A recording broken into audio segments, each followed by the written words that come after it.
Hi అండి, నమస్తే. నేను మీ లక్ష్మి. అందరూ ఎలా ఉన్నారు? Welcome back Rambaba Shastri kitchen.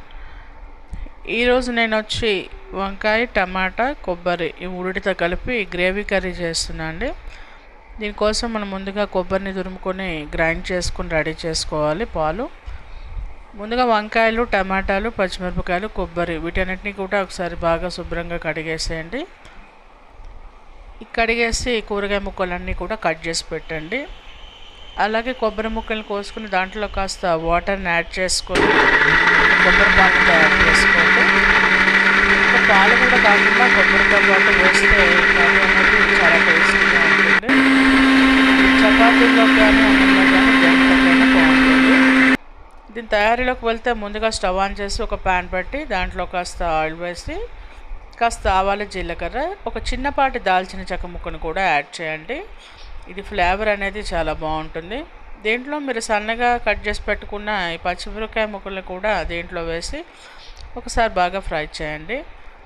అలాగే ఒక 5-6 చిన్నపాటి టమాటాలు తీసుకొని చిన్న చిన్న ముక్కలుగా కోసి ఈ ప్యాన్లో యాడ్ చేసి వీటన్నింటినీ కూడా ఒకసారి బాగా కలపండి.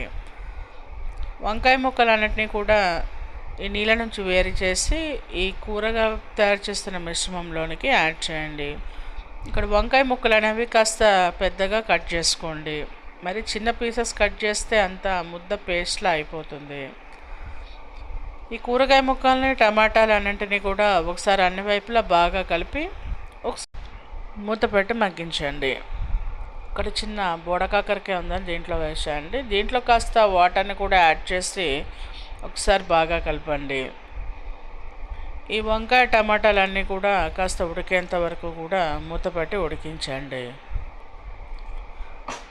ఈ ఉడుకుతున్న దాంట్లోనే కాస్త పసుపు, రుచికి సరిపడినంత కారం, ఉప్పు, కర్రీ మసాలా లేదా సాఫ్ట్గా ఉండే ధనియా పొడి, జీరా పొడి ఏదైనా సరే యాడ్ చేయండి. వీటన్నింటినీ కూడా వేసి ఒకసారి బాగా కలిపి ఒక 5-10 నిమిషాలు మళ్ళీ ఉడికించండి. ఈ సాల్ట్ అన్నీ కూడా ఈ వంకాయ, టమాటాలన్నింటికి కూడా అబ్జర్వ్ చేసుకుంటుంది. ఇలా ఉడుకుతున్న దాంట్లో మనం ఆల్రెడీ రెడీ చేసుకున్న ఈ కొబ్బరి మిశ్రమాన్ని అంతా కూడా గ్రైండ్ చేసిందంతా కూడా దీంట్లో యాడ్ చేయండి. దీంట్లో టమాటా పులుపు, కొబ్బరి స్వీటు, ఈ వంకాయ యొక్క చేదు, వగరు అనేది చాలా టేస్టీగా ఉంటుంది. ఎంతో రుచికరమైన వంకాయ, కొబ్బరి, టమాటా కర్రీ రెడీ. దీన్ని వేడివేడి రోటీలో కానీ, చపాతీలో కానీ, నాన్లో కానీ దేనిలో తిన్నా సరే బాగుంటుంది. ఒకసారి ట్రై చేయండి.